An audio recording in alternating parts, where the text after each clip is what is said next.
by the way, Lou. I know it's good. Well, it's good to see you. I know we've kind of chatted on voice, but no, it's good to see you kind of visually. There we go. That seems Still it here. seems to be work. The live stream seems to be working this season without any glitches or anything. It's amazing. Ah, so grateful. Right then, here we go. Although I have had retrograde issues with my website with the payment system, so that wasn't so cool. But welcome everybody. I'm so glad you could all join at this earlier time.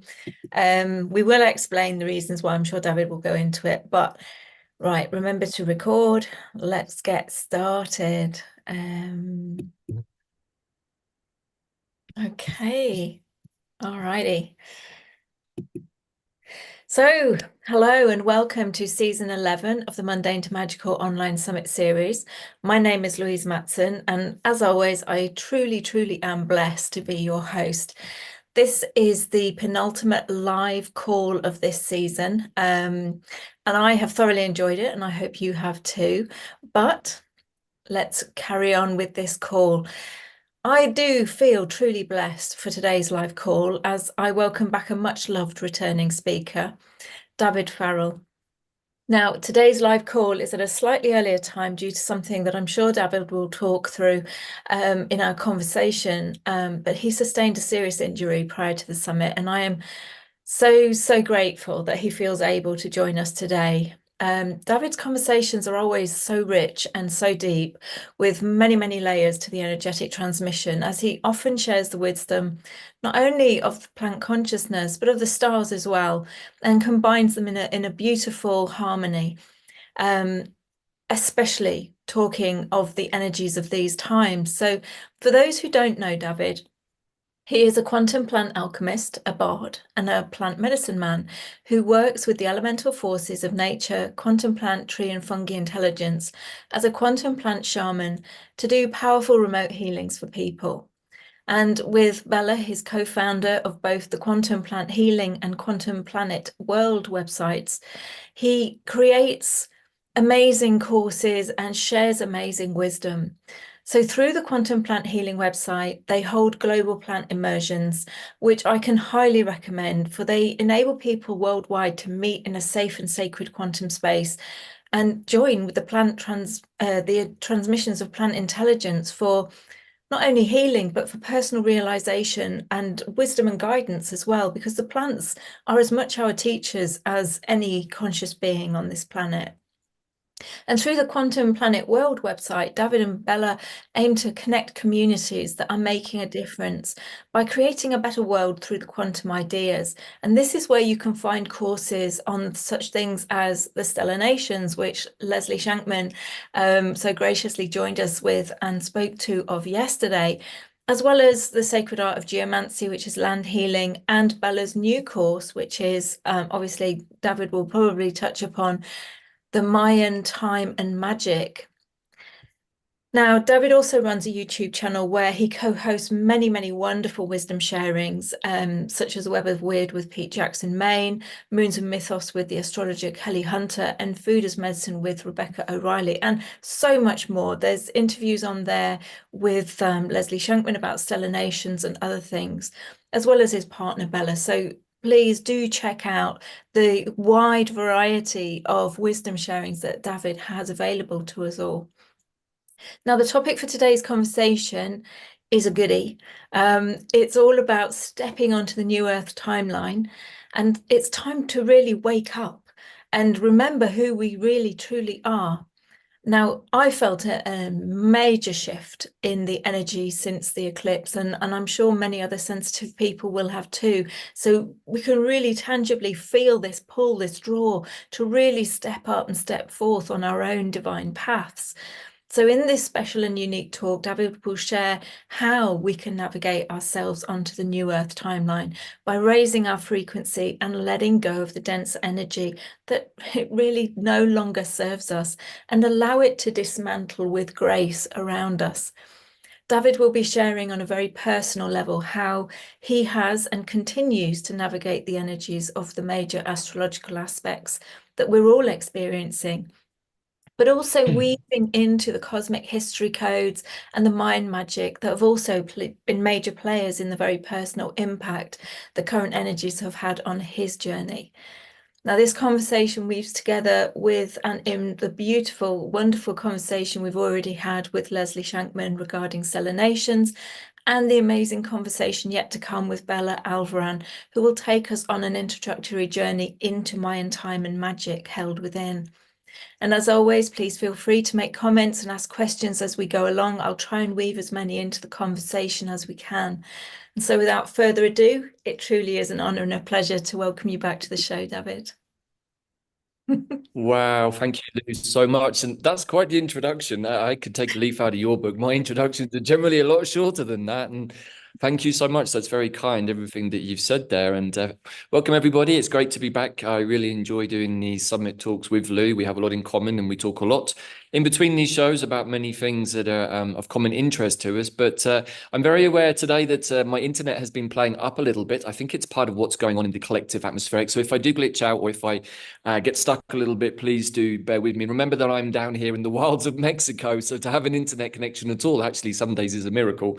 But, you know, Lou, I think that we have to be thankful sometimes for the technology. And, you know, it's not necessarily something I was going to talk about, but it is something that I think is worth sharing, that without the technology, without the assistance, even of AI sometimes, which I know is a big trigger point for many people and has been for me too, we wouldn't be able to do these conversations. In fact, we probably wouldn't have been, me and Bella certainly wouldn't have been able to do everything that we've done over the last 2 or 3 years, which, you know, I have so many wonderful connections with people like yourself and the wonderful Pam Gregory, of course, and our sister Janet Trelawa, who channeled Zach. And yet I've never met any of you. Never met any of you in person. Yet I feel a profound connection to all of you at a higher level, at a heart level. And so when I think about that, I'm like, wow, we really do have a lot to thank. Even Zoom, which gives me some problems sometimes. But you know what? So isn't that an interesting place to start this conversation about the paradoxes of duality and how, according to where we put our attention and intention, we can perceive things in different ways? And you know, before anybody wants to shoot me and say, oh, AI and Bill Gates and da da da da and Elon Musk, is like, hey, look, I'm not necessarily saying that I'm on board with all of their plans and ideas either. But at the same time, I do see that artificial intelligence is going to be a part of our future.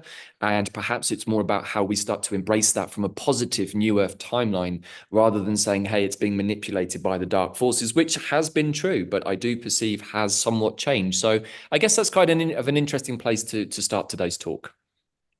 Yeah, absolutely. And I can't remember whose conversation it was in, or maybe it was just some channeling I did with a client, but it's all about, you know, when we take our power back, when we start stepping into ourselves, our true selves, the wider perception of ourselves, then yes, these things may exist in the outer reality, but it doesn't mean to say that we have to accept them in the way that they've been thrust upon us. That's So true. we can actually connect in with them and raise the frequency of everything, you know, AI, you know, the different systems that are in place. And certainly for me, with the dismantling of the rigid structure systems that, you know, we have had in place for centuries now, probably millennia, Learning, yeah. they are dismantling. But it doesn't mean to say everything has to completely turn to ash and we start from scratch. We can bring the weaving of our higher frequencies into the restructure and the rebuild of that which already exists. And I think it's the same with things like, you know, the technology and things that exist, because like you say, Zoom's enabled us to connect and share the esoteric wisdoms, to connect in and connect in with tribes that we wouldn't necessarily have. You know, we would feel isolated without these kinds of technologies. And so, yeah, absolutely. It's the vibration and the frequency that you utilize things with.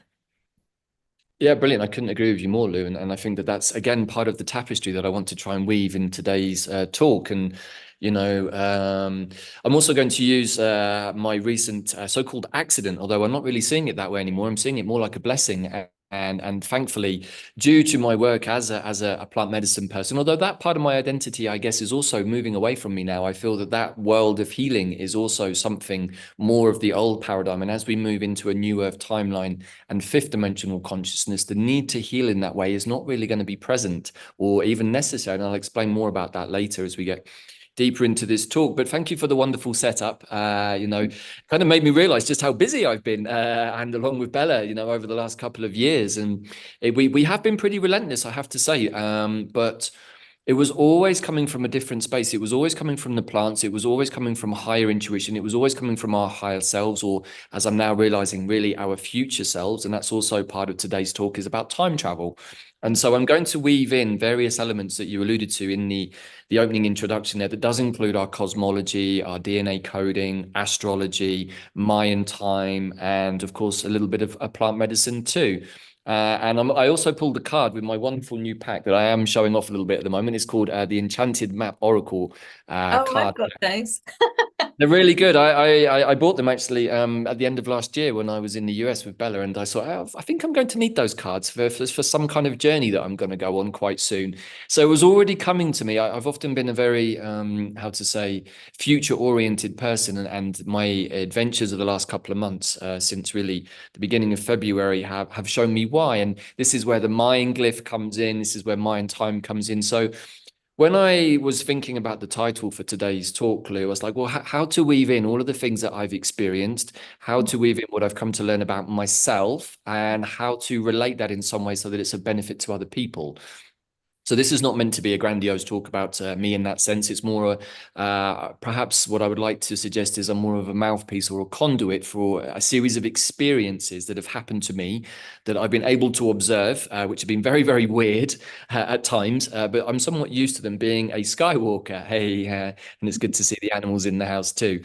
And so yeah, this has often been a difficult conversation to have, Lou. I've had this conversation with you quite a few times and other people in a similar space, but to really go into the non-dualistic aspects of fifth dimensional consciousness, really, I've had to lean very heavily at times on my years in the Buddhist school in Italy and in India, and the teachings that I received about attachments and aversions. Mm. How really the root of all suffering, or what they call dukkha, comes down to those two afflictions, attachments and aversions. And I didn't believe them at the time, and I've shared this quite a few times since, but I'm going to reiterate it because I think it's a really important meditation to take. And I spent a long time like trying to disprove this, as I tried to disprove most of the things that my lamas told me, only to realize that they were right, of course, because they were coming from a profound source. But that's part of what we're also taught as a good Buddhist student, is to question everything and to run it through your system, to use it as a logical debate in your mind, to meditate on these things. And so I did. And I found that they were correct. All forms of suffering come down to an attachment to something or an aversion to something. Yeah. So that's my sort of exhibit A in this journey that I'm going to weave today, is think about that, because when we start to see like what is it that causes this suffering, well, I think the first so-called great sacred pause, as some people have called 2020, the lockdown, the first lockdown, was really how to say, a way of the light showing how it works in duality. So for many people, myself included at the time, it seemed like quite an onerous experience. However, in the end, it wasn't really, because I was out in the countryside of Wales. So my lockdown mostly involved 3, 4, 5 hour walks in the forest, sometimes with my favorite plant medicines, conversing with particularly Archangel Michael at that point, and asking to see what is actually going on here. So I used the lockdown time to go skywalking, journeying with my natural ability and gifts to do that, and to ask questions. And I've saw many things, most of which I haven't been able to talk about. And when I did, I got shot down, or I got yelled at by people who didn't want to hear it. So I sort of had to change tack a little bit. And I also had to eat some humble pie and admit that I didn't know everything. And even the information that came through, somehow I had to work out, is this something that's already happened? Is this something that is happening? Or is this something that's about to happen? Which was also when my sense of reality and time started to break down a lot more. And I think that perhaps the lockdown did that for many of us in many ways. It sort of forced us to confront many things, like, who am I living with? Am I happy in this situation? How much, I know that we've talked about this one, how much of my life is full of distractions, not necessarily bad ones, but how much time am I spending watching sport and football, which was one of mine? How much am I enjoying a beverage, a cerveza or a beer, a little bit too often? Well, it turned out quite a bit in my case. I like my beer. But, these are all things that had to be acknowledged and looked at. And I saw that with the rollout of the so-called offered medications, which have now, of course, are very much being disclosed for anyone who wants to look at it. And that's not the subject of today's talk. And even that feels already very much in the past. I'm like, wow, does anyone even really remember what happened in 2020? Does anyone remember the severe psyops that we experienced, the unending oppressive energies that were being pumped at us. I think many people have forgotten about that, or they've just tried to delete it, or maybe it's been deleted from their awareness. That's another thought to put into the rabbit box. But what am I doing here? I'm trying to set up, how did we get to this place? What has been the process? And one of the things that Archangel Michael shared with me in 2020, he said, David, look, there are many things that we in the light will never do, but we're quite happy to let the dark do our dirty work for us. And I was like, wow, okay. And he said, we never want to hurt anybody. We never want to cause suffering to anybody. But at the same time, we realize that humanity is not waking up. And that is why we have let this bioweapon be released and everything that followed downstream from that. Because I questioned many things, Lou, at that time. Yeah. I was just like, this doesn't feel very pleasant. If this is coming from the light, I'm not seeing it. And Mikhail explained to me, so no, this is not coming from us, but we are allowing it to happen because we perceive that it's going to be a way to wake people up. And I was like, well, could we not have done it in a more gentle way? And he said, hey, man, look at the last 100 years we've been trying, but nobody wanted to acknowledge it because they're too attached. Here we go, the attachments and aversions to the goggle box, to the narratives being presented, to the division in our world, to going on holiday every couple of months, to going out and eating in restaurants every couple of nights. Basically anything and everything that will stop you looking at what your life is actually about and what's going on for you. So the first lockdown, I think, really showed us that, right? Absolutely. Yeah. I mean, I knew something was going to happen, like many channels, but I didn't obviously get told exactly what it was going to be. But when it started, I was like, oh, okay. But I got shown that it was a golden moment. It was a golden opportunity for those who are ready to stop and reflect and, retune themselves to a more aligned path. But yeah, it was the sacred pause. And it was, for me, it was actually very beautiful. I mean, apart from my relationship ending and, various other things happening. But that again, in its own way, was a beautiful part of the process because I now truly am on my aligned path. And, even though my previous path was comfortable, it wasn't fully in alignment. So yeah, I completely agree with you. And absolutely. There is always a bigger picture. So, we may, from our human point of view, look on things as good, bad, right, wrong, but from the wider collective space, from the even wider than that kind of cosmic space, yeah, sometimes what our ego would perceive as challenging, bad, not pleasant things do have to take place for the greatest and highest good. And it's coming into that place of detachment and being able to kind of, even if you can't see the bigger picture, trust that there is a bigger divine picture playing itself out. And very much like you, I had an extreme physical experience which, shut me down for a period of time, which from an egoic perspective, I went, oh my God, it's the worst thing that's happened because I was paralyzed. But from that, it gave me the time out from working and bringing the money in and all of this because I got sick pay and stuff to actually do the spiritual work that I had not had the time to do because I was so tangled up and attached in all the drama of my life. So again, the biggest blessing I ever had in my life was that experience. And so I can now look on everything, whether it's affecting me personally or globally, from that much more kind of divine picture of, oh, I get it, this has to happen so that X, Y, Z that I can't see can happen. Right, exactly. Yeah, I think you just said that so beautifully, and you brought in a key word there, which I'm going to definitely expand on, which is trust. And when you have a more fifth dimensional experience, of which I had many in 2020, one of the blessings was that I was given some really beautiful Santa Maria medicine in the form of, it was, my friend called it Canagi. I'm just going to, so it was a kind of a THC butter. And it was really, really amazing medicine that nobody else seemed to like, but I found it really resonated with me quite well. And so I spent every single day during the lockdown sitting under certain trees down at the famous ruined abbey in the village that I lived in central Wales called Abbey Cumere, where the last true Prince of Wales, Llewellyn ap Griffiths, is buried. And I would every day on my way to my tree, I would acknowledge that freedom fighter for his efforts to free Wales from the grip of basically the same energies that we have been under a global grip, but in the form that time of the Norman conquerors who were trying to invade Wales. And so the story hasn't changed an awful lot since his time.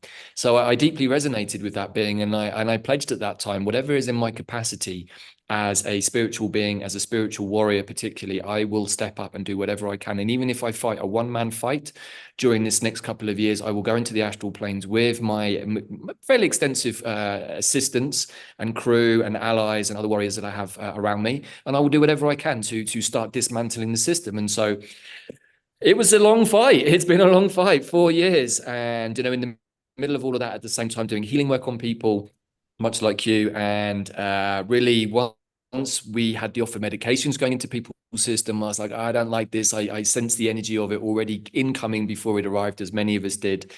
And it's like, this is going to fundamentally change everything. So I had to pretty much change most of my healing practice to now start incorporating the so-called shedding effects. But also at first, I didn't even want to do any clearings on people who'd had the offered medications because I wasn't sure what I was dealing with. And I eventually came to realize that we were dealing with quite a lot.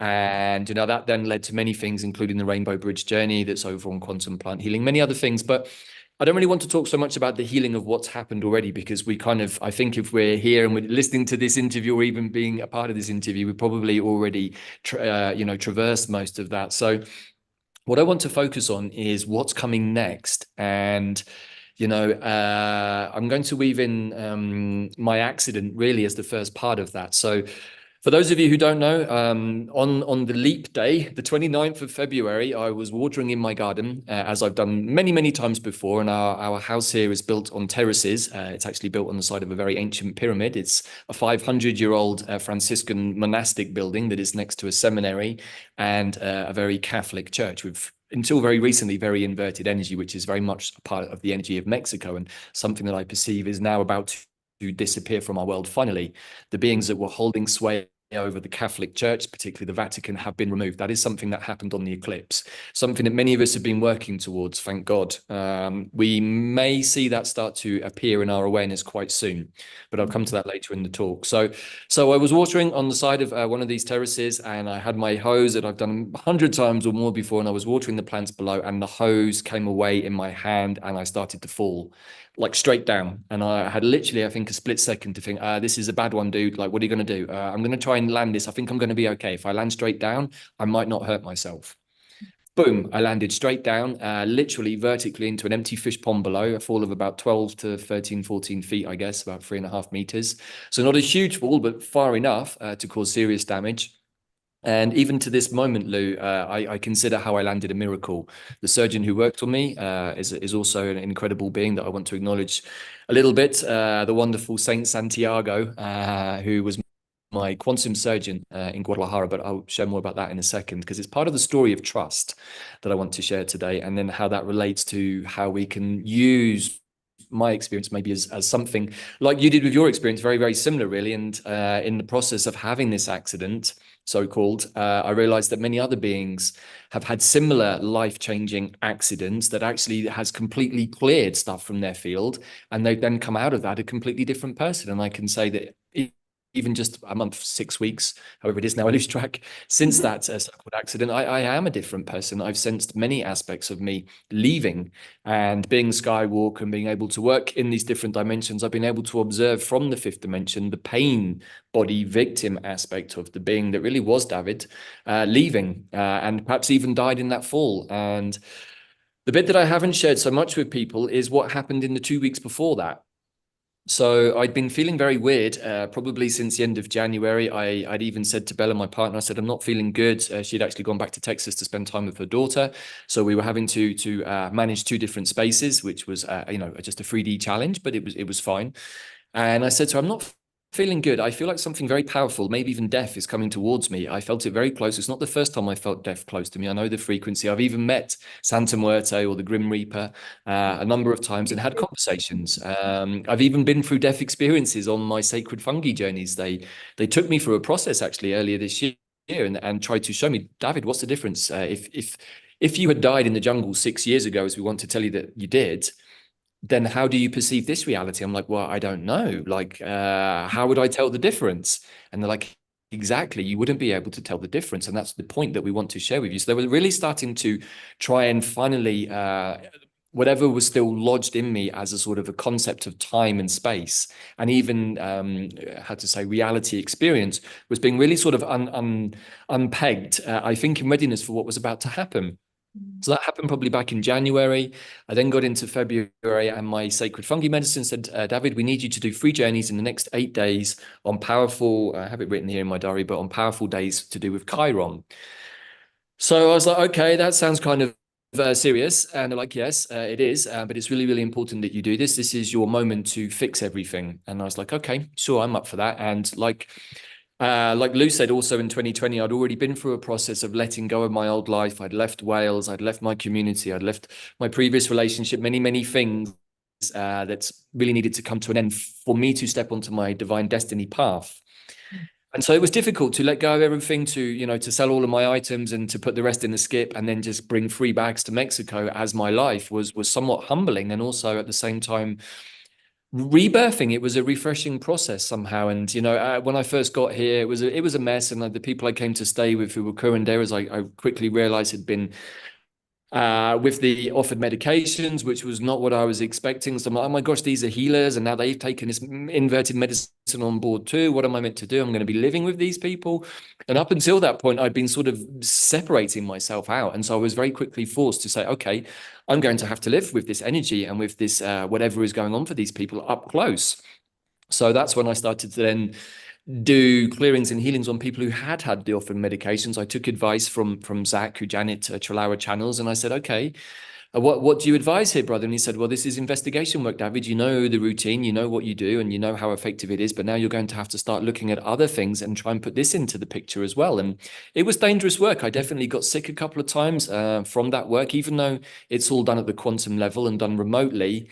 It doesn't make it any less dangerous, as you will know, Lou, because you're dealing with the energy that is affecting somebody in the physical body. And, over the years of doing my work, I came to realize that whatever is in the physical body is something that has actually got its root cause somewhere else in the energetic realms, normally nearly always in the 4th dimension, the astral planes, where the human emotional body resides. And in the lower astrals, that is where we encounter all of the monsters, the so-called black magics, the inverted frequencies, and of course, everything that was in the offered medications and everything that was being shedded, which was a lot of nasty stuff.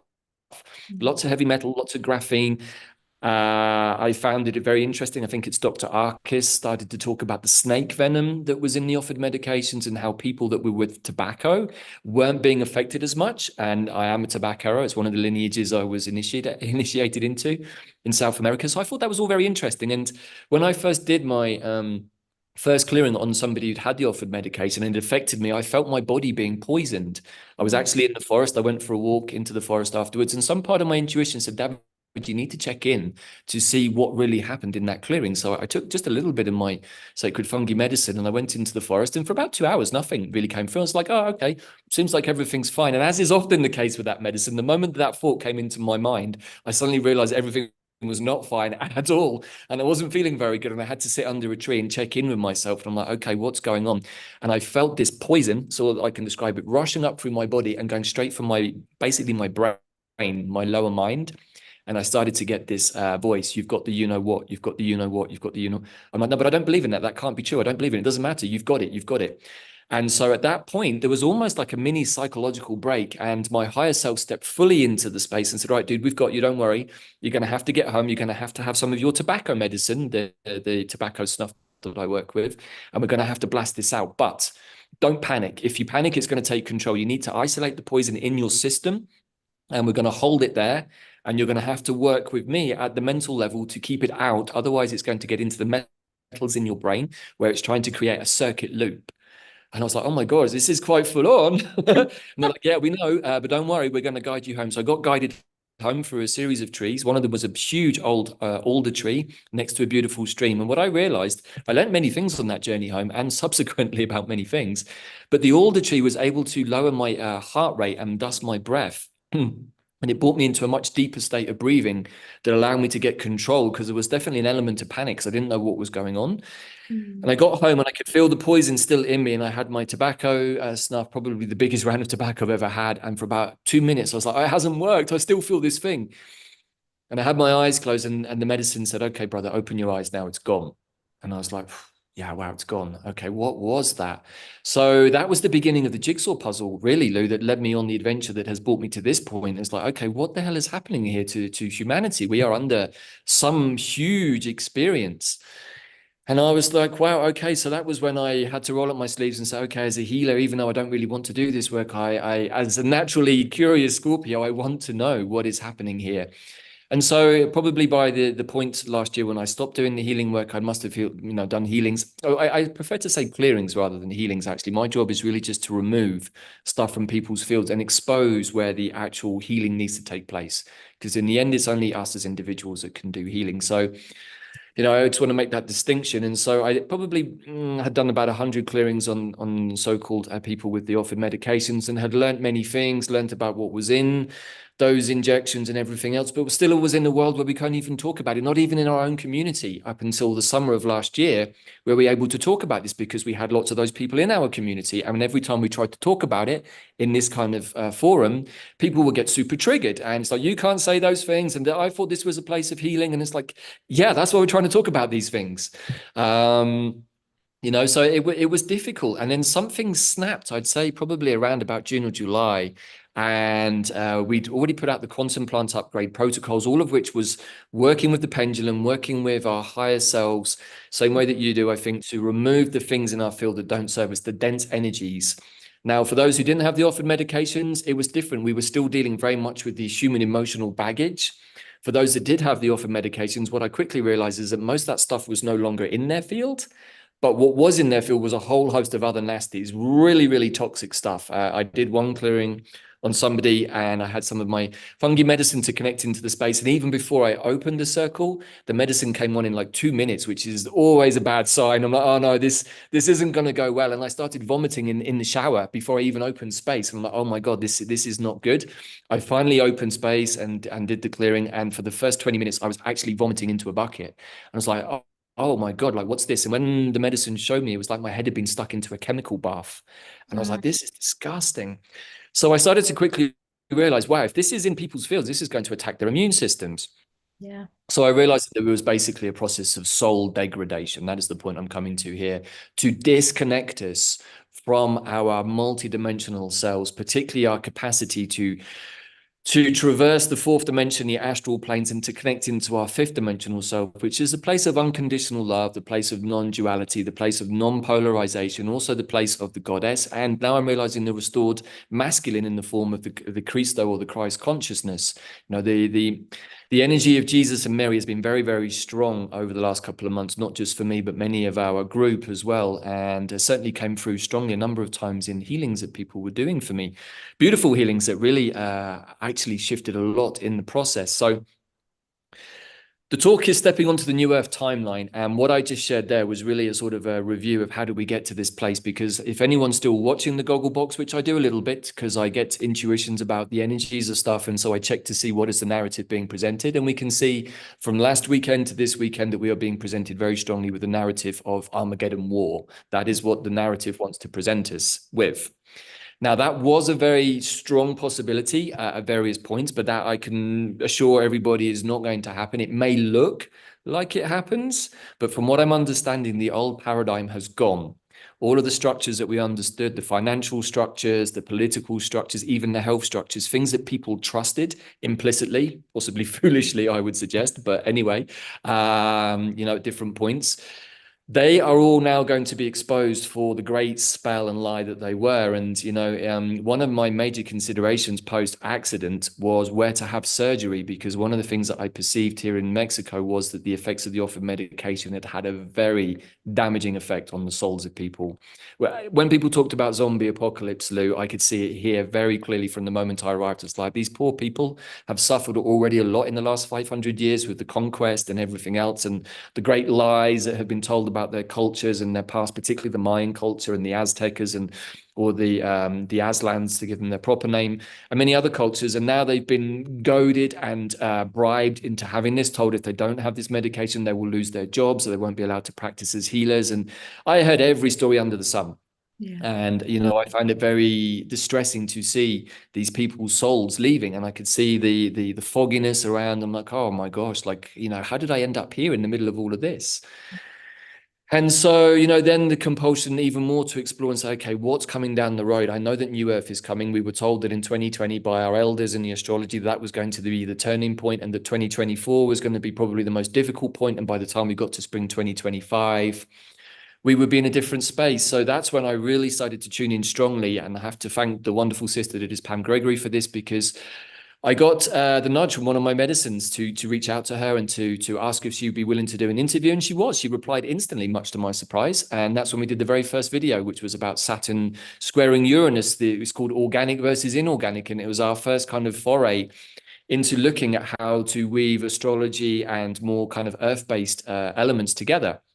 And as a consequence, I got very into astrology, and I've been blessed enough to learn so much from Pam, but also the wonderful Kelly Hunter, who I was doing Moons and Mythos with, and many other people, people like Molly McCord, who I really respect, and whose astrology has just gone to a different space recently. Really beautiful channeling. She's able to go into the collective. And when I'm watching her videos, I feel like, hey, I feel like we just connected somehow at the 5D level, which tells me that we are now getting into a telepathic space where, even though the video was already recorded and I was watching it somewhat in the future, somehow I felt a connection that happened that somehow manifested in what she was sharing. I was like, I've had these experiences before, but it's becoming more regular, which tells me that we are now coming more into a collective consciousness where, in the field, those of us that can tap into that part of ourselves can also connect to others who can do that. Hence, what I was sharing at the beginning of this video is that even though we've only ever met in Zoom, Lou, me and you have had those connections, and I've had those connections with Bella and with Pam and many people, and sometimes not even on the Zoom. I've had Pam's high self come and visit me a number of times to ask me certain things or query certain things about the talks that we were going to do. And, all of that I found very, very strange, but also very illuminating and very exciting. And it's got me to this point now with the accident where, when I fell, what had happened in the journeys beforehand was I was given a number of bits of homework to do. Even though I spent better part of 15 years doing my inner work, I spent time in the Amazon learning to be a medicine man, working with powerful medicines like ayahuasca, learning to hone my abilities in the astral plane with the sacred fungi. And then I met Bella, of course, a couple of years ago, and she started to explain my natural tendency to do this through my Mayan glyph, which is the cosmic skywalker. So my natural tendency is to go out into other dimensional journeys and realms. And it's caused me a lot of problems in my life because no one's really understood me. And one of the things that happened very profoundly before the accident was that I was asked to go into the underworld and extract the last remnants of myself who were still lording it up down there. Some elements of we can say the greater being that is Davyd in this incarnation didn't really want to give up their status. They enjoyed the power and the strength and protection that was given to them by the underworld denizens, the mafia, bosses, as I'm now calling them, the big powerful beings that have held sway over our planet over the last 4,000 years. Some of our Anunnaki ancestors, and not just them, some of the fallen dragons. I know you're also working with stellar nations, and that's also something I'm going to allude to in a minute. But I was given this option to do that work, and I did. I pulled them out, and my future self, my higher self, stepped in and said, Davyd, we need to get these guys on board, because unless we all come together and become integrated, none of us are going to make it out of this situation. We're all going to perish here. I was like, that doesn't sound good. He's like, no, that's why we need to go and get these guys out, because they don't want to come. So I had to go in. I had to wrestle with a number of other beings in the underworld, and eventually managed to convince those other parts of myself that were still, I think, on other timelines, really, particularly ancient Egypt and a few other less promising timelines. And I was like, guys, don't listen to me, listen to our future self. He's telling us that if we don't do this now, we're all finished here, we're all screwed, none of us are going to make it. And there was a lot of grumbling. One individual, particularly a powerful aspect of myself, did not want to do that. He's like, no, I'm happy down here. I've got status, I'm a lord, and I've got protection and magic and power. And I'm like, yeah, I know, but it doesn't really matter. None of that's going to count for anything unless you leave. So eventually they did leave on that particular journey. I saw the trapdoor shut to the stairs leading down into the underworld. And then I got taken on another journey where I was presented with a series of timelines that could all play out. And there were about 20 to 30 different timelines, and it took maybe half an hour in the journey. And only two or three of them ended well. And I saw them as silver threads leading into the future. And all of the other ones ended very badly, not just for me, but for my partnership, for the work that I was doing, even for humanity on some timelines. And I'm like, well, that seems kind of strong. And they're like, just remember, dude, fractal, micro and macro, whatever happens for you is also part of the collective story. And so with that conscious awareness, you can also have in your own way an effect on what is going to happen. I'm like, wow, that's kind of big. And they said, yeah, this is what's at stake right now. And, this was literally 2 days before the oak emotion started, Lou.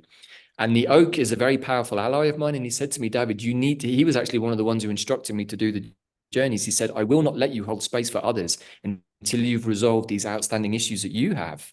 And I'm like, okay, all right, boss. I respect you. I've worked with you for many years. I've held space with you and, had clearings from you and healings from you too. So I respect you.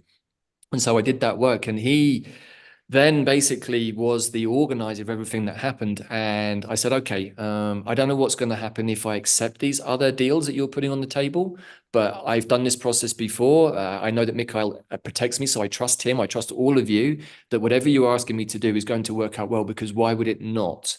And that's the big piece there, Lou, is the trust. I had to go into a deep space of trust, and I've been in it. I've had to be in it ever since for a variety of reasons.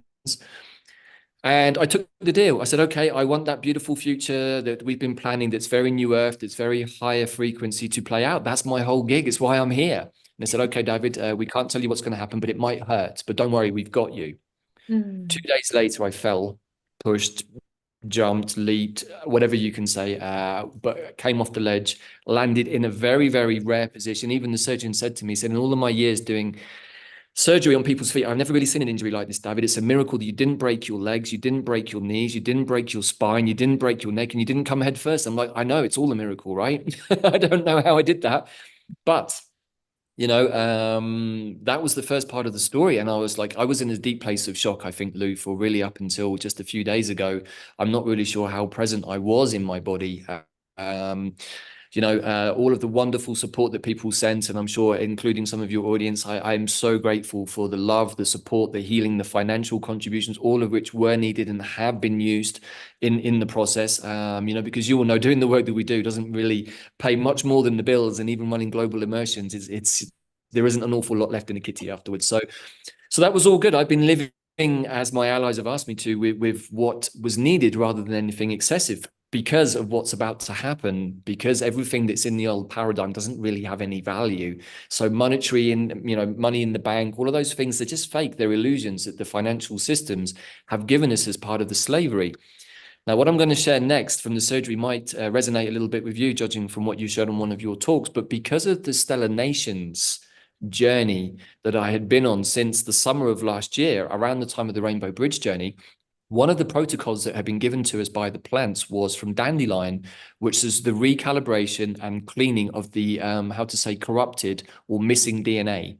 So that was one of the protocols we did. And literally 5 days later, we started on the Stellar Nations pathway, which I understood immediately from dandelion was like, okay, this is how you're going to experience that DNA realignment playing out. And, blessings to the wonderful Leslie Shankman, who I know you had on yesterday, and I do the Cosmic History Codes show with so much love and respect for that woman, because what she laid out with the pathway with me and Bella, then with the 13 nations for the second half of last year, radically altered everything I understood about myself, and realized that everything weird that had happened in my life could be explained by this, my Antares code, which is one of my star maps that I always have close by, along with my natal astrology. And I started to realize that I'd already experienced most of the stuff that was in my codes, and being very empathic, being very psychic, and being a Skywalker, I'd always had these very weird experiences that no one else could really explain. In the end, I just stopped sharing them because people thought I was crazy. And then suddenly there was a whole series of books and channelings that somehow explained all of it. Yeah. I'm just like, oh my gosh, like this, I always run things through my body, Lou, to see if they feel coherent. And right from the beginning, this felt coherent. I was like, okay, this seems to me like something that's really important. So that was also another part of what I wanted to bring into the mix today, was that you find the right things in the right moments.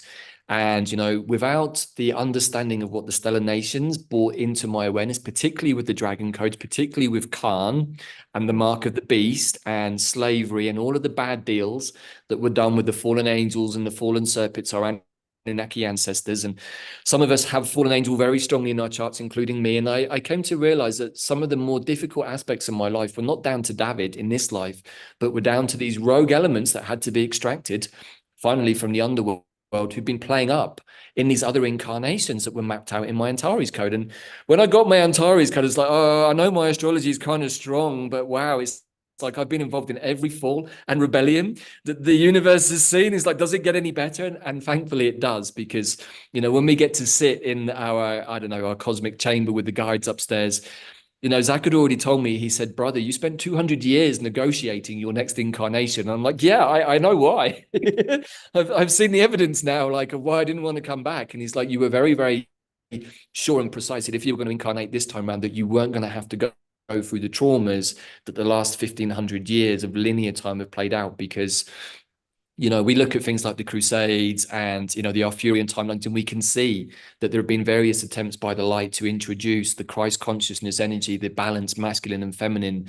And for whatever reasons that have only just become clear now through Bella's Mind, Time and Magic course, we now understand that through the use of eclipses and portals, the dark forces were timeline stitching. They were splicing time and inserting new timelines, like the fact that Columbus discovered America, which is totally absurd. And some people still adhere to it. But there's evidence of Romans and Egyptian coins in America. Like, surely that suggests that maybe before Columbus, but not, by the way, there was like several million people living there as well. So I don't know how you can discover somewhere where somebody's already there. Like, surely they were, I don't know. Anyway.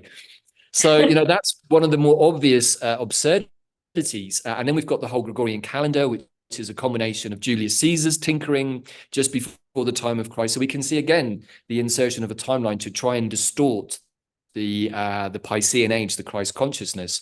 I actually think that Pope Gregory was even possibly a reincarnation of Julius Caesar, finishing his work. Maybe Julius Caesar was one of the British royal family. We're talking about the same beings who know how to time travel.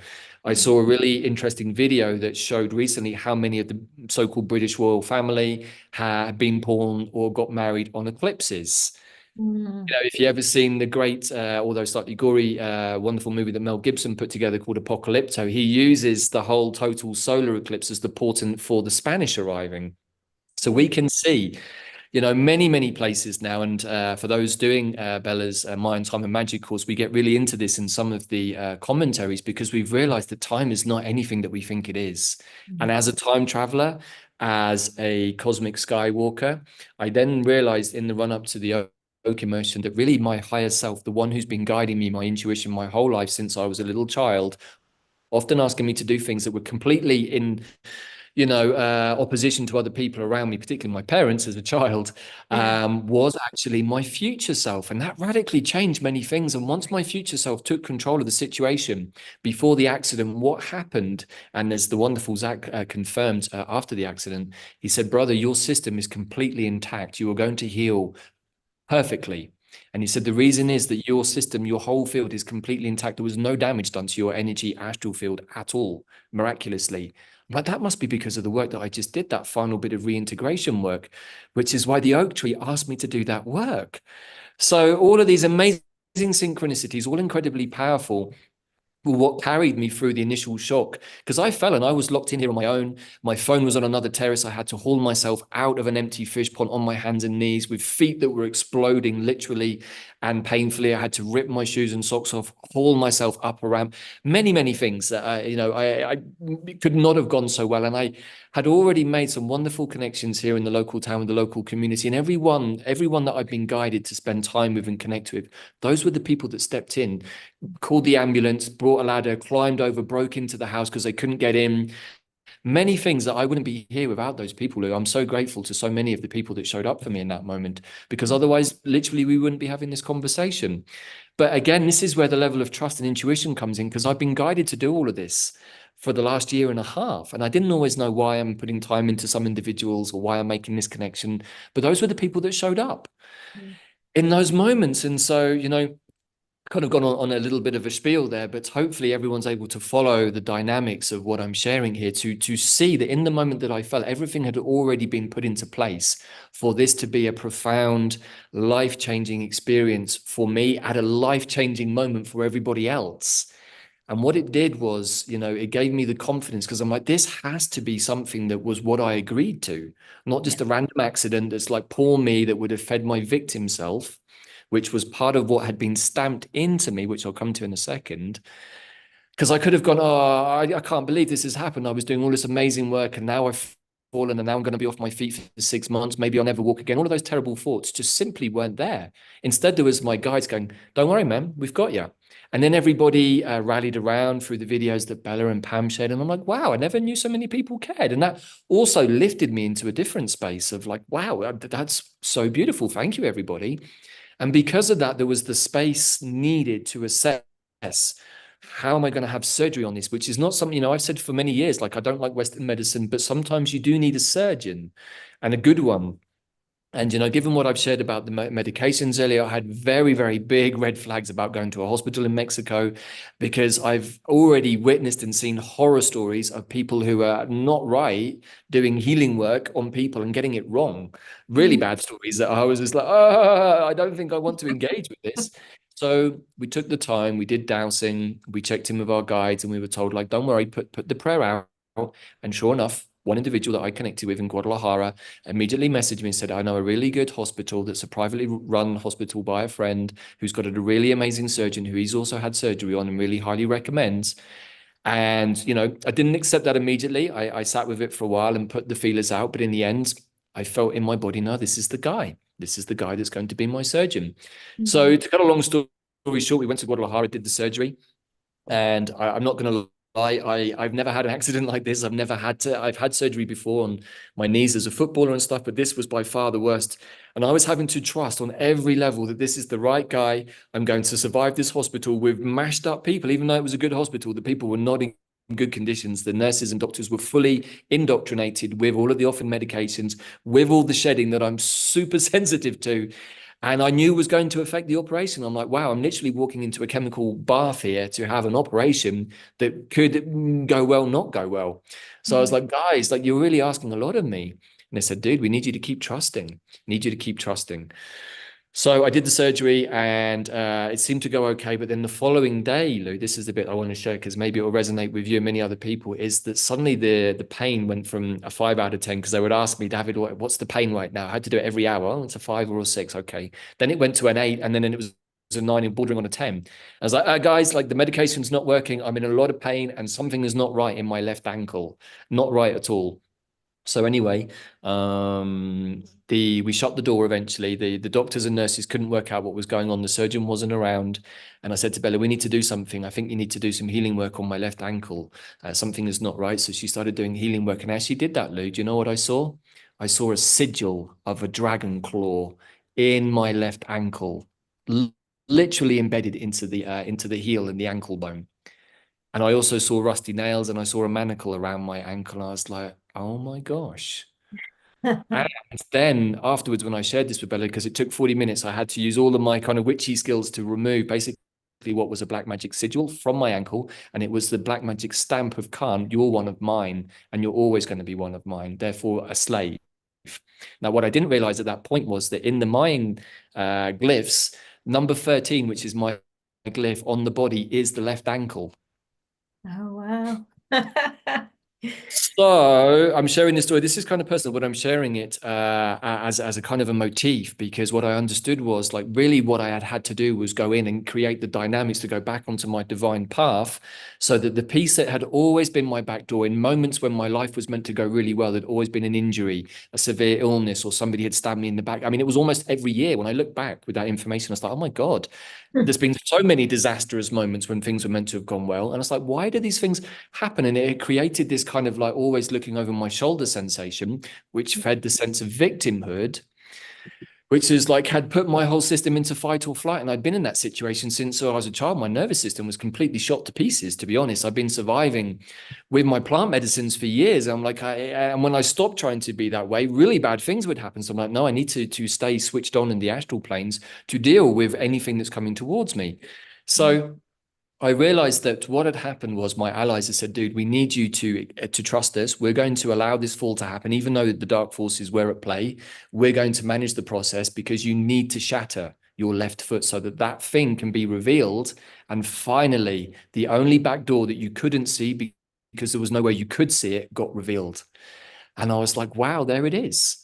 And Mm. so, with all of that information, I've been able to navigate some very, very painful and challenging moments since then, which have got easier since I came back here. Guadalajara, God bless that city, is Mhm. very, very dark. And really, I experienced the 9 levels of hell in Guadalajara because we had to stay for a couple of weeks and we were surrounded by all kinds of unpleasant energies. Guadalajara, unfortunately, is going to need a cleanup job, as indeed are many cities, I think, like New York and LA and maybe even London, as we've talked about off camera, because those cities have been the centers of darkness. They've been the places where the powers that have manipulated time, as we know in Greenwich Mean Time.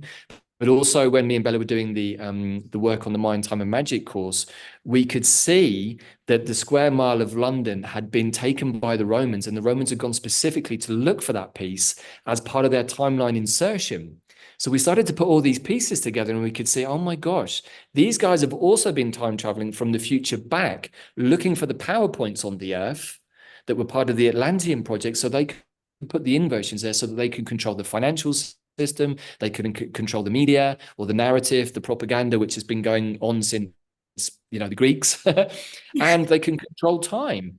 Yeah. When you control all of those elements, you have everybody else under your thumb. And then if you also put stamps of slavery into them, which they're never going to find, you have these people no matter how much we all wanted to lift out. And that's really what I want to share today, is that through a process of trust, I've been able to look at this accident actually not as an accident at all, Lou, but as a blessing. Uh, Absolutely. to now elevate my consciousness and be able to see what is coming. And so the final part of what I want to share, maybe in this last 5 or 10 minutes, is where does all of this lead us to? What is fifth dimensional consciousness? What do we need to let go of to get to a place of non-duality? Well, I would suggest that we need to let go of our victimhood. We need to let go of the pain body, the traumas of the past. But in order to do that, that's why we need to work with the plant medicines. In the world to come, once you realize that so-called pathogens, bacteria, these are all created, really, substances, extraterrestrial intelligences even, that are designed to attack our immune system where they're vulnerable. And then you realize that your immune system is vulnerable due to emotional traumas that have been put upon you and then made worse by implants from extraterrestrial technology. You realize, oh my gosh, and that's what's mapped out in the stellar nations. It's all there, even the fallen arthropods, the technologies, the implants, the mosquitoes, the insects. I'm like, all stuff that I've known for many years. I'm like, oh my God, like this stuff was channeled 10 years ago and I didn't know about this. And now I've been working with this and people think I'm crazy. And yet there's a whole material that somebody channeled. I'm like, I'm not crazy, thank God. like, you know, so, this is all, I guess, as part of my time traveling self, I guess I've been able to come back from the future and rebuild the shattered, fragmented aspect of myself that was still stuck in the past, but do it in this present moment with all of the energies available, because we're going through the photon belt, which is also when we can connect to the Mayan time stream. So what me and Bella are understanding right now is that we are connected into a kind of a mind stream that includes the likes of Jose Arguelles and Pakal Vatan, who was the Mayan king who brought this through. We understand that the Mayans are our ancient ancestors, future time traveling companions who left here their encoded understanding of time, which is what Bella's decoding for us all right now. Because when the old paradigm collapses, as it is basically at the moment, we're not going to have a Monday to Friday, mix up months, some 28, some 31. No, we're going to lose that structure. And that for many people is going to be very disorientating, especially if they don't have something else to work with. Mm. So that is where I have my star logbook. It's where I also have my astrology guide. And what I do all the time is I look ahead to the next wave spells. And this is what I want to leave people with as a sort of a map. I look ahead to the wave spells coming up. I look at the energies of them. So right now we are in the final few days of the white magnetic dog, which is all about the heart. The heart is also our conduit to our fifth dimensional selves, unconditional love, creativity. So again, my spaces I was showing Lou before we jumped on record is basically the this room I'm in with a double mattress on the floor because I'm immobile. I can't walk. I'm not allowed to walk for at least another month or so. And so I have to crawl around basically like a baby, a child. And so I'm learning to walk again from the perspective, maybe even of something that went wrong when I was a child. Maybe something happened to me at that age where, because I've actually lived for many years, lived with a lot of problems in my body, even as a, as a fairly athletic person, it's always felt slightly contorted and twisted. And so I'm like, oh, well, maybe this is, like a Uranian bolt of lightning down my system has like, okay. Yeah. And also, I now have titanium in my feet. So I'm like, okay, maybe my Skywalker needed a bit more grounding into 3D as a way of holding my more multidimensional self in 3D, because the real gig is not to be multidimensional and go out of our bodies. That's great, but in a 3D world, it's not always super helpful. So how do we hold our multidimensional selves in a 3D body? Well, it turns out Davyd needed a bit more metal in his feet and a whole bunch of other etheric bits and pieces too. So, when we lose these structures of the financial system and we lose the structures of time and even our healthcare system, when we realize that these things are not really serving us, but actually keeping us sick, keeping us in servitude, for many people, it's going to be, oh, but I don't know anything else. Which is where the fractal nature of the Mayan time, I think, starts to give us a different calendar. And when I start mapping out I still use a Gregorian calendar to some extent to map these things out because we're still somewhat in that world. But when I look at the conjunctions and transits that are taking place, and tomorrow we have another big world-changing one, Jupiter conjuncting Uranus. When me and Leslie were looking at the astrology in relation to the Mayan time, but also the stellar nations, we saw that from the moment of the total solar eclipse, the weekend after the Easter weekend and the resurrection of Jesus, we saw that 40 days later was the Jupiter Cazimi that happens on May the 18th. So when I looked into the astral planes around the eclipse, what I saw was that a portal did open, but because of the prayers, the Christ consciousness light came through very, very strongly with the intention to banish all of that lower inverted angelic energy and to lift out the lower energy frequencies that are still in our world, which unfortunately there are still some pretty nasty ones that the population are going to have to look at, that people like me and you have probably cleared from people's fields for many years and don't really like to talk about too much, but are definitely part of the collective wounding. It needs to be lifted and it needs to be done with fire and it needs to be transformed and transmuted. And that is what happened. So now we're in this 40-day journey to ascension, really, same as Jesus did when he was resurrected. He went on a 40-day journey before he ascended. And what is ascension? Ascension is really the access to the fifth dimension, to heaven, really, the more I've come to understand. So what I would like to share with our audience is that we are in that journey. We're about 2 weeks into it, and we're about to enter into the next wave spell, which is the blue night. And the blue night is all about the dreaming. So no matter what happens on this weekend, whether, crypto, Bitcoin is going to halve anyway. So there's going to be some sort of huge financial shift. Whether something kicks off in the Middle East, what I would like to invite everybody to do is like acknowledge that and say, okay, that's part of the end of the finale, but it's not really real. It's part of the simulation to shift much of the population who are still stuck in those frequencies, those pain body frequencies. But for those of us who can see that and understand that it's not real, we can now go into the dreaming space. And for the next 14 days from tomorrow, we can dream about how we want New Earth to look, not with any hopey, wishy, thinky things, but from a place of trust. It's like, why would the higher dimensional forces, why would the Mayans and the light workers, why would the Christ consciousness come back at this time if it wasn't for us to be going into that new earth? So what I am seeing, and as Leslie shared on the recent cosmic history codes when we looked at Mars conjuncting Saturn in Pisces, she said it's like there's a light at the end of the tunnel, but only a few of us can see the light. The rest were still very much in the dark. And for the week after the eclipse, I perceived that most of humanity was very much in a dark space and couldn't see. And it's only in the last 2 or 3 days, and really since the so-called attack from Iran on Israel, which again is part of, I think, the end sort of drama we can say to the story. I think that we're being given the final elements of the narrative that's designed to shift us. So hopefully, I think I've covered everything, but I want to share with everybody the card that I pulled from my wonderful tarot pack, which I'm using every single day, and it's card number 44, which is strength. Yeah. So I'd like to read just this very short couple of sentences from the book, which I think kind of in many ways exemplify what I've been trying to share today. So your true strength comes not from self-reliance alone, but from a sincere faith in a higher power. The strength to accomplish even the most daunting tasks is yours at this time. You can connect with and channel the power of the universe. The strength card indicates that your ideas are being tested and refined, and your relationships are being deepened. No matter what happens, nothing can move you off the course of evolution. As the potency of your connections becomes more obvious, you're able to harness the creative energies that are available to you. Have courage and dive in, for magic is in the process of finding a form to take. When you remember that real strength comes from a combination of your efforts and reliance on a higher power working through you, all is possible. You can do anything now. And that was the card that I asked specifically for a card to share on this call, and that was what was pulled. And I'm just like, wow, that is really what I wanted to share today, was that through the process of trust, even a really bad, potentially, life-threatening accident can actually be a beautiful gift, as you've also learned, Lou. Yeah. And as long as we don't plug into the pain body experiences of the propaganda and the narrative, and actually also, I think the Scorpio full moon is warning us about the difficulties of being in other people's pain body energy fields.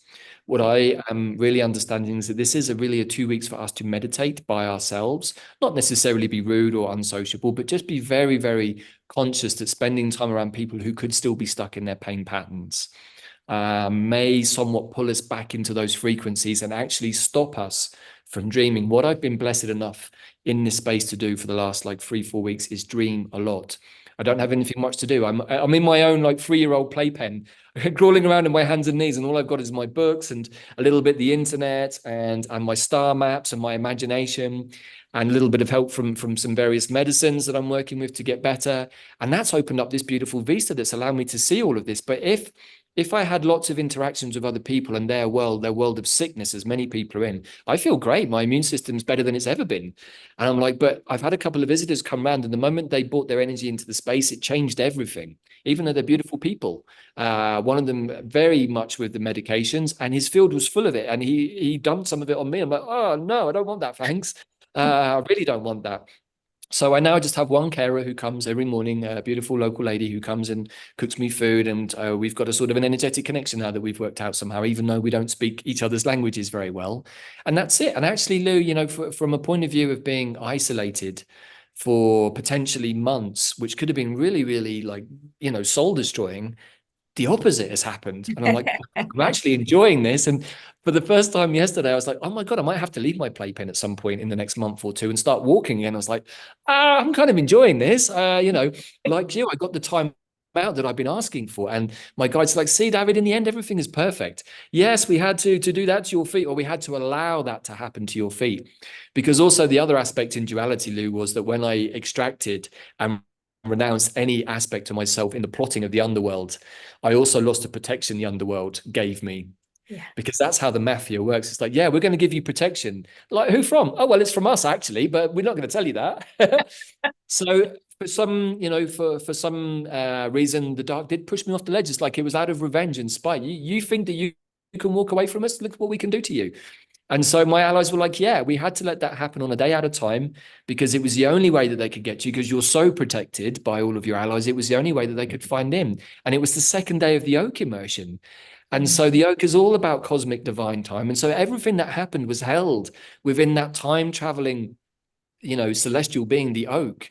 But it happened on a day that wasn't really part of the oak immersion. And it's like, the more I looked at all of that, I'm just like, this is just incredible. This is the most incredible piece of magic and, synchronicity and symmetry that is way beyond anything that my little monkey mind could come up with. And yet it's all played out that way. And I think that that's my final offering really today, Lou, is for the audience to be in that space and say, wow, that's pretty far out, Davyd. I know, I experienced it. I've lived it. It's been pretty goddamn far out. But at the same time, it's changed my entire perspective on everything. And it's given me exactly the compass energetics, as somebody's just put there, to now step onto a different timeline, the new earth timeline, where my days are not governed by necessarily what day of the week it is, but actually what is the energy of today's glyph. Yesterday I had to, for the first time, some slightly challenging energy come into my space that I had to work with. And I was like, oh no, I'm not going to slip back into this world again. And my ally's like, no, this is your choice. You've got rid of that energy. Do you want to stay thinking about what that was all about? Like, no, I don't. Okay, get back into your dream book and start thinking about what's coming next. And the moment I did that, it opened up to a whole set of new downloads to do with the blue night. So I was like, then encouraged, okay, think about what could happen if the financial system collapses. Don't see it as something bad. See it as a game that you can play. See what you can, use your resources to invest in. How can you take what other people might see as a disaster and turn it into a success?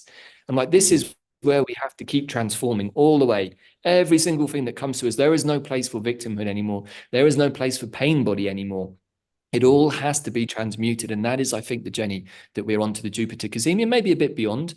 But once we get to the Jupiter Cazimi, what I saw was the rest of humanity emerging into a light space and seeing the debris of the collapse and going, oh my God, like it's done. And there being a period, obviously, of shock for some people, and the rest of us going, great, now we can get on with the thing that we've always wanted to do. And while you lot are catching up, we're over here creating with the dream that we just did. And one of the wave spells leading up to the Jupiter Cazimi is also the Yellow Warrior, which is all about strategy and intelligence. I'm like, okay, let's dream in the resources that we need at the individual and collective level, and then let's start strategizing how we're going to work with that in our New Earth timeline to start working out how New Earth is actually going to look. And rather than waiting for other people to tell us how to do it, let's start doing it ourselves. Let's be the dreamers of our own future.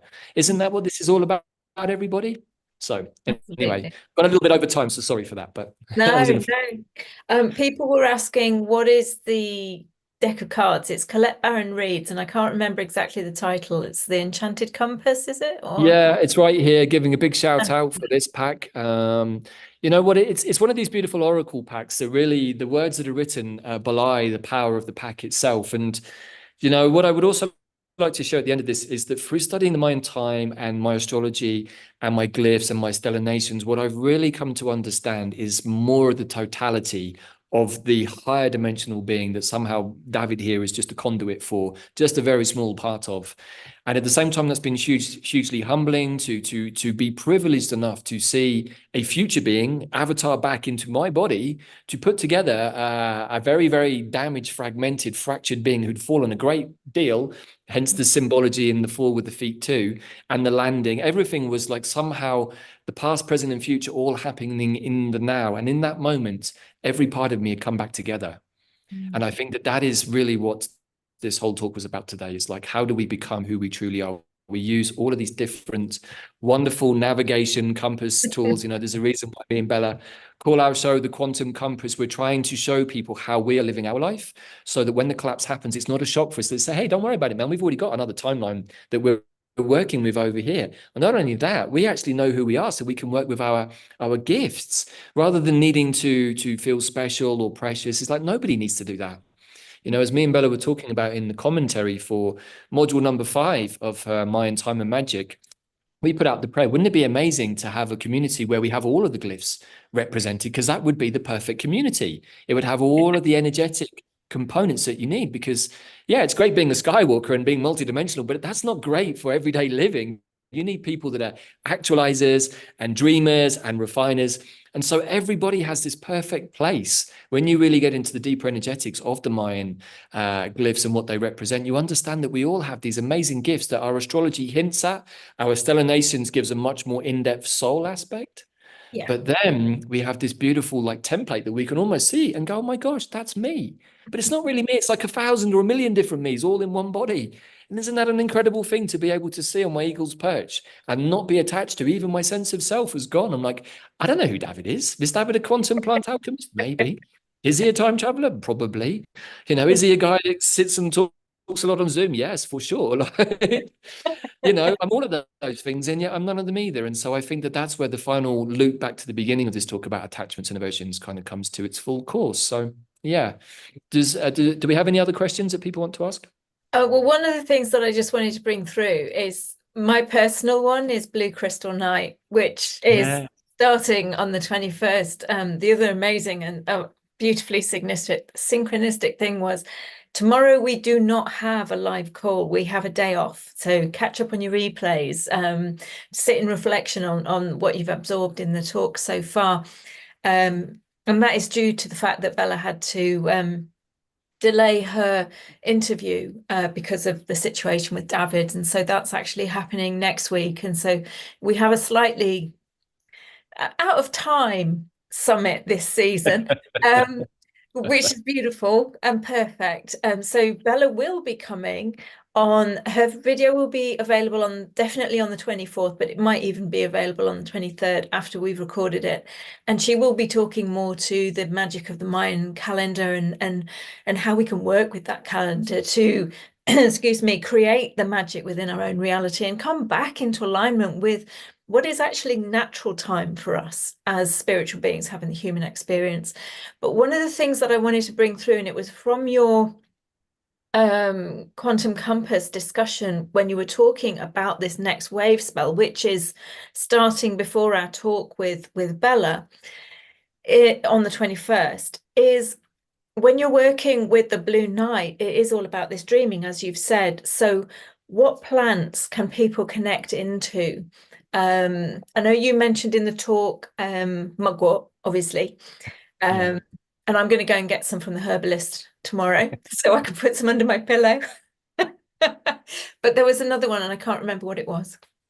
Yeah, so happy to share that. I mean, we every 2 weeks we do the Quantum Compass show, which is really me and Bella's way of trying to share a lot of what I've just shared today, but in a sort of a preview format that is a little bit of astrology. Although, I'm not an astrologer, nor is Bella. We're kind of amateur astrologers, and I would definitely point to Pam Gregory and Molly McCord. And they also love Astro Butterfly. She does a really great monthly preview. So just want to give shout out to the people that inspire me and whose information I follow, which I then bring into what I'm doing. So to give credit where it's due.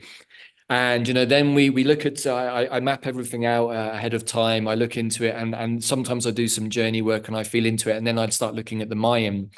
And that's when I start having conversations with the plants. I'm like, okay, guys, who's really good to work with? And sometimes it's like super obvious. But, I have to say the wormwoods and the mugwort seem to have appeared almost every episode. I'm like, hey, guys, come on, give somebody else a chance. They're like, yeah, I know, but like, how great we are, David. I'm like, I know, you're my witchy sisters. I've been with the Artemises, particularly mugwort, for a very long time. And mugwort loves to be center of attention. She's not going to hit me too hard over the head for saying that because it's true. But she is a plant that can offer so much. And actually, she can take us into the space of the astral planes, which is really the fourth dimension. It's the human emotional realm. It's where we go when we dream. It's where we go when we die. It's where we go when we take plant medicine, often, at least initially, into that more emotional space. And it doesn't matter how much you dream or don't dream. I mean, I remember a lady once who came on a mugwort retreat many moons ago.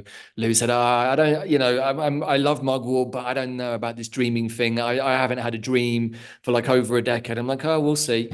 So we did this dreaming practice with mugwort, and the next day the lady came in and she'd written like 15 pages or something of her dream that she'd had the night before.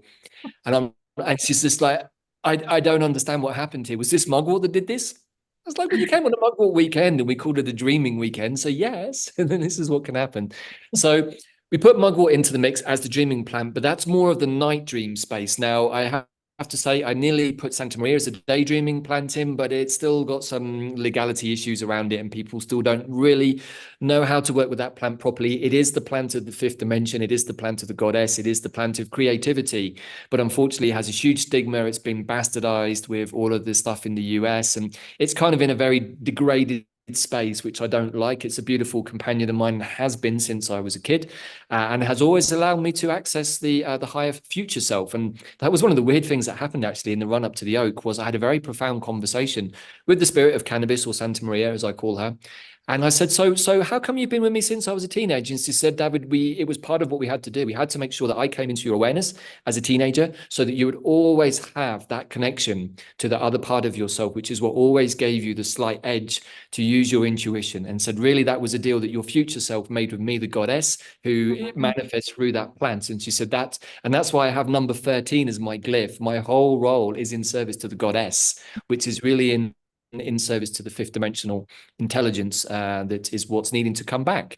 The fifth dimension has got fragmented because of what happened with Tiamat, all of which Leslie explains, the goddess, the great felines leaving the universe, and all of those kinds of things. They're all coming back now. And what I understand from my own perspective is that that's the re-establishment of a much more coherent fifth dimensional realm here on planet Earth that everybody can see and feel all of the time. It won't just be the domain of us plant shamans and time travelers and skywalkers, those of us who perhaps have a little bit more of an edge to connect. So I didn't use that plant, but I'm kind of suggesting maybe if you know that plant now that you could. I just didn't want to put that out there on YouTube. So instead, the plant I went for was St. John's wort, which is a really, really beautiful high vibrational plant, very connected to St. John the Baptist, who of course was Jesus's cousin. Lots of the Christ consciousness energy in this plant, but also it's my crown chakra connector in my chakra system. It's the one that works to realign my crown chakra, but it's also a way of calling in more light, because Hypericum perforatum is a plant that wants to absorb more light. And I would suggest that right now we all want to be doing that. We want to be releasing the dense frequencies. Hence, in the fifth dimension, there is no place for any of that stuff. There's no place for illness, because we will go back to being like our ancestors, I think, and living hundreds of years, because we simply won't have an immune system that's trying to keep out all of these lower density things. So I would suggest that you can use St. John's wort as a daydreaming plant, and really with intention. You can take an essence, make a tea or a tincture, but really the most important thing with the plants is just invite them in, because since about 18 months ago when we started quantum plant healing, the plant said to me, and Bella also, the most important thing is when you open a container for these healing journeys that you're doing, you're just the conduits, really. I guess particularly me, because I dieted with many of these plants for so long that they were just part of me. And all my job to do was get out of the way and just say, right, okay, all I need you as participants to do is trust that what I'm saying is true, and to receive the transmissions from me and the other teachers into your field, because really it's the plant that you're here with that's doing the talking. We're all just the conduits for that. And, in that way, many people have had profound experiences with plants since, and have found that it's actually changed the nature of their reality. Because, as you know already, Lou, once you adjust that dial and you start to realize that plants are actually incredibly profoundly intelligent beings, bodhisattvas really, who've come to help us, you realize that, wow, okay, I definitely want to invite you in. And I often use the example of the elderberry tree, as the elder mother is the queen witch of all witches. She knows all ends, and she is a white witch of the highest order. And one of the things that she does as a plant medicine is she's able to scan the entire body, and she can see without me having to be involved at all. So, okay, Davyd needs to purge. He needs to have his immune system boosted, and she will talk to all of the other beings that make up my physical body and work with them at the quantum level. I've said that a lot, but it still blows my mind. It's like, wow, what kind of being can scan my system and work with the blood, the cells, the organs, without me being involved? I don't have to do anything. All I have to do is be a passive observer and trust. Again, that word, trust, and invite the being in and say, hey, I trust you, Elder Mother. I don't know what you're going to do. And if I'm suddenly being sick, not think that you poison me, which is what a lot of the Western medicine was saying. Or if I need to go to the toilet and expel that I haven't eaten something poisonous, it's like, no, I'm purging your system. So, yes, definitely mugwort and St. John's wort are the two plants I would recommend. I mean, I've been on a detox journey, and I had a massive purge experience, 24 hours of purging just on celery juice. So, it doesn't have to be a psychedelic plant. It doesn't have to be one of the well-known plants. It's whatever you're called to work with at whatever time, and they are going to work with you. I don't call myself an energy healer. I'm a conduit for energy healing, and I channel through me whatever wants to come through. My only stipulation is that it's of the highest beings of divine love and light, but they can be plants, they can be galactic beings, whatever. And so when you allow yourself to be the clear channel that we all are, and then just trust into the guidance that you're being given. We don't have to know the outcome of what those steps are going to take. When I was on my journey from being paralyzed, which was actually back in 96 for me, it was in my 20s. I just had my son. It was a massive journey of trust and faith, to the point where I was like, bugger off with your trust and faith. I'm sick of you telling me trust and faith. But eventually you get it. You do, right? For some of us, it might be a longer journey than others, but eventually you kind of just surrender into it. And when you're in that space, oh my goodness, I can't tell you. But you're able to then track back and look back at all the synchronistic events. Oh, I was drawn to this person, but then this, and this stemmed from that. It wasn't that I needed anything particular from that person or that that person was the outcome. They were another doorway. They were another conduit into another aspect of my journey that has brought me here. So Yeah, trust and knowing and allowing yourself to connect and work with whatever is coming through. Now, for this next wave spell that starts on the 21st, which I think is Sunday, St. John's wort, if you're drawn to, mugwort, if you're drawn to. But again, the thing exactly. that I love is that you say you can make a little sleep pillow, put mugwort in a little sleep pillow. If you don't want to ingest it, just have it by the side of your bed or, whatever you feel drawn to doing. The biggest thing for me is there are no rules anymore. It's about being fluid, I about being agree. fluid and Being free. Mm. yeah, exactly. Because we are in this process of evolution. We are shifting and changing. And all of the old dogma, whether it's a religion or whether it's a healing modality, is shifting and changing and evolving. So again, the important thing is clearing your field, getting rid of all the white noise, the distraction, the distorted whatevers, coming into your truth, that higher guidance that you're able to receive and you are able to receive, and allowing yourself to be guided by that, and letting go, as you said, letting go of our attachment to the rigid structures, not being rigid within ourselves, because that's when the dismantling becomes painful. I mean, if you've Mhm. ever been in a car crash, of which I've been in many, it's really painful if you're tense. But if you Right. go It's like true. Mr. Soft and you're just like, "Ah," you don't get hurt as much. That's been my experience anyway. Well, I I mean, would completely agree with all of that, Lou, and I think that what you've really just nicely done there is summarize and also map out the process that we go through. So, we are fortunate enough to live in very accelerated times right now. So what could have taken 10 years to heal really can be healed very quickly right now. And all you have to do is see, where am I getting triggered? What is causing me pain? And rather than blaming the other individual or situation, saying, oh my God, you did this, you launched rockets to this, or you called me this, and da, da, da. It's like, no, no, no, no, no. Like, I remember Mikhail back in 2020, he said to me, David, you do realize everything that's happening to you is you doing it to you. Yeah, mm, sure, boss. Sure, right. But I think it's that guy over there, that real Pendeco man. He's the one who's causing me grief. It's like, well, yeah, he is causing you grief, but why are you letting him? mm, What do you mean? Why am I letting him? He's doing it to me. Yeah, but there must be something in you that is being triggered by that. Because look, he's not doing it to anybody else. Why is he doing it to you? Because he doesn't like me. Why doesn't he like you? And so the conversation went on like that. And eventually I had to sit there and go, yeah, I think you're right, huh? That was not a pleasant conversation I had, but the boss, Mikhail, Archangel Mikhail, was very strong with me. And he said, you need to start working on this meditation all the time. 4 years later, I can say, I think I finally got there. But I'm sharing that now, hopefully as a shortcut, so that if anything triggers you, if you get triggered by the news, if you get triggered by the division that's being created by the Middle Eastern situation, don't get pulled into it. It's not real. It's not a division that's really worth spending any energy on. I do think that there's going to be some deep revelations about what this is all really about, what might be in the ground underneath so-called Israel and Palestine. But that's rabbit hole shows for another time. But and you another know what? channel.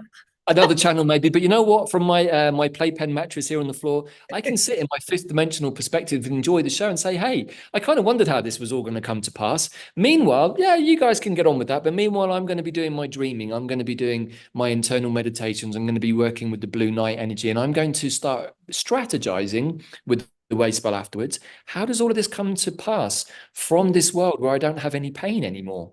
If I don't have any pain, my identity is different. And Mm, that's also shocking to come to that conclusion. It's like, I thought I was doing all right. And then I suddenly realized it's like, oh my God, I'm still running victim through my system here somehow at moments. And suddenly to be shown the mirror of that by different processes was like uncomfortable.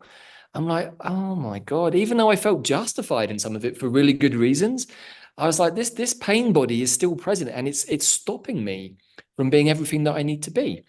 So, you know, I think that it's tough. We need to have, you know, strength. We need to have the strength of trust. But if we truly believe that our higher self is never going to do anything that isn't for our own highest benefit, and if we also understand that our higher self might be our future self who's come back and who already knows how everything turns out, hence why our intuition is always right, all we have to do is listen to our intuitions, and then we start seeing the synchronicities that you talked about, which is a very dandelion energy, and go, oh my gosh, the magic's always been playing out.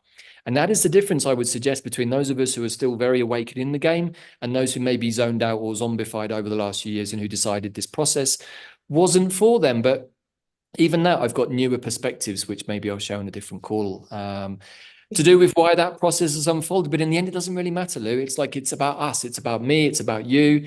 It's about how we're connecting in a new earth as equals and opposites and meeting each other. It's like, oh my gosh, you have that amazing glyph.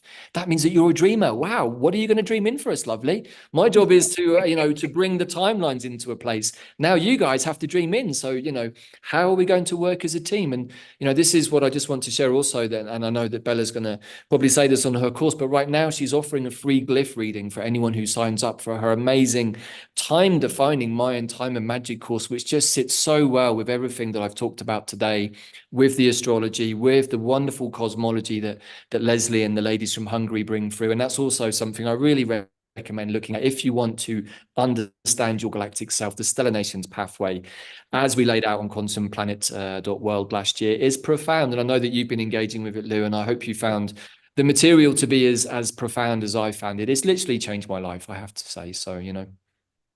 No, Yeah. absolutely, absolutely. I can't recommend it enough. But again, it's like there are so many modalities out there, and there's going to be the right one for you. So again, you know, go with what you're drawn to. But the details on how to connect with the Stellar Nations is on the edited replay of Leslie's call. And of course, I will be putting up on the free gifts page Bella's offering of this free one-to-one session for those who purchase the Mayan time course. I've just done it because I realized that it is the blue night, and it's like, oh, okay, yeah, I'm blue night, so there we go.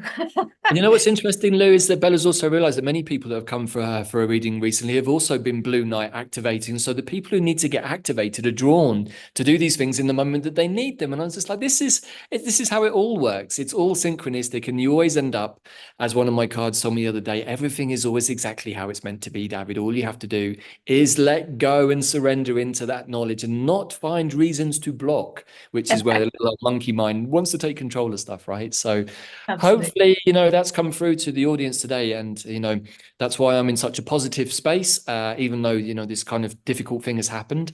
You know, I definitely have had good and bad moments. I'm not going to lie. I've had moments where the pain was really bad, and I doubted, you know, the veracity of my own beliefs. But then almost instantly something would kick in and say, yeah, but Davyd, what about this, this, and this?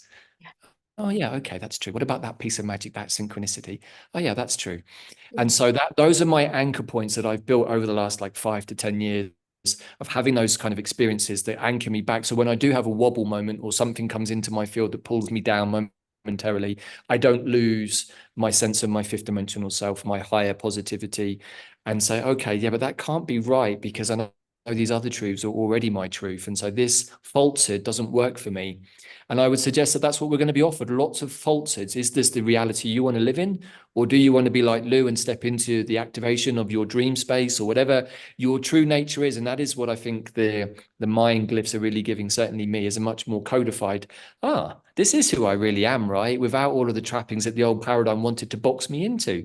Yes, I'm a healer. Yes, I'm this, and yes, I'm that. But I'm not really any of those things. Those were just tags that you needed to put on an email to show people that you had some credentials to do their clearing work for them. But am I really a healer? Well, kind of. I'm more of a time traveler, I think. So I'm now putting all of my dreaming energy into being that, Lou. And I think that that's my final thought is, yeah, step into who you really are by remembering who you truly are, by following your intuition, because your intuition is always on your side. So there we go. That's a beautiful way to end the call. Thank you so much, Davyd. It's been an absolute joy to have you on the show, as always, and, you know, sending so much love to your ongoing recovery. I will put Bella's link on the free gifts page, Susan. I will put the link to where you can purchase the Mind Time course, but the fact that she's offering this one-to-one session for everybody to kind of dive deeper into their glyph, their personal glyph. As I say, tomorrow there is no live call. It's a day out of time for us, and we can enjoy the replays. We can sink deeper into the transmissions that have been received and start the process of coming into what are you going to dream in this next 13-day cycle? What are you going to dream? What does your new earth look like to you? I know what it looks like to me in my heart, and I have actually had glimpses of it, which is just fills me with joy. But you know, what does it look like for you? And, you know, get hold of some mugwort, get hold of some St. John's wort, or whatever other plant calls to you. You know, don't have to just follow what we suggest. It's tuning into yourself and living your truth, and that's really what it's all about. Your intuition, right? It's the same thing, you know. Don't listen to what Davyd says. Exactly do what Lou says. Tune into whichever plant wants to come through, because it will be the right one for you. We're just giving some suggestions to point you in the right direction. So beautiful. So I will see you on the final last call on Sunday at the usual time of 6 o'clock UK, 10 o'clock Pacific time, 1 o'clock Eastern time. I hope that many of you can join us then. Thank you so much for joining us, those who could on this live call at slightly earlier time. Have a wonderful rest of your day. My dogs are dying to go out, so I'm going to go for a walk in what is left of the sunshine. And I'm sending all my love to you all. Take care, everybody. Take care, Davyd. And I look forward to connecting with you again. All righty. Ciao for now, everybody. Bye. Bye. Okay. When I shut the webinar down, it shuts it down for everybody, Davyd. So thank you so much, lovely. Enjoy your You're little welcome. playpen. Oh, bless you. Thank you, lovely. Thank you for the invite. I always love doing these talks with you. So hopefully that ticked all the boxes. I enjoyed doing that. I wasn't sure what was going to come out of my mouth today, but I feel like it was what wanted to be said. So I never know what's going to come out of my mouth, to be perfectly honest. It's just good. like when you're channeling, it's just bleh. It's what's in the flow, right? So, Absolutely. all right. Well, ciao, everybody. I hope you enjoyed the talk, and thank you again, Lou. And for sure, we'll catch up again soon. Okay, Enjoy take care. dreaming, everyone. Bye. Bye.